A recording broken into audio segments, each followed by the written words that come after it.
Ярослав Смеляков. Хорошая девочка Лида. Читает Кораблева Мария. Вдоль маленьких домиков белых акация душно цветет.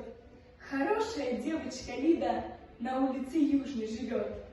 Ее золотые косицы затянуты будто жгуты. По платью, по синему ситцу, как в поле мелькают цветы. И вовсе представьте неплохо, что рыжий пройдоха апрель бесшумной пыльцой веснушек засыпал ей утром постель. Не зря с одобрением веселым соседи глядят из окна, когда на занятия в школу с портфелем проходит она. В оконном стекле отражаясь, по миру идет не спеша хорошая девочка Лида. Да чем же она хороша?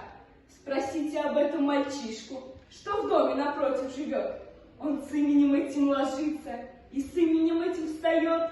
Недаром на каменных плитах, где милый ботинок ступал, хорошая девочка Лида, в отчаянии он написал. Не может людей не растрогать мальчишки упрям вопыл. Так Пушкин влюблялся, должно быть, так Гейне, наверное, любил. Он вырастет, станет известным, покинет пенаты свои.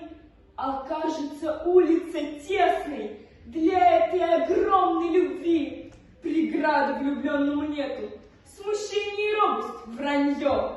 На всех перекрестках планеты напишет он имя ее. На полюсе южном огнями, пшеницей в кубанских степях, на русских полянах цветами и пеной морской на морях. Он в небо залезет ночное, все пальцы себе обожжет, но вскоре над тихой землею созвездие Лиды взойдет. Пусть будут ночами светиться над снами твоими Москва, на синих небесных страницах красивые эти слова.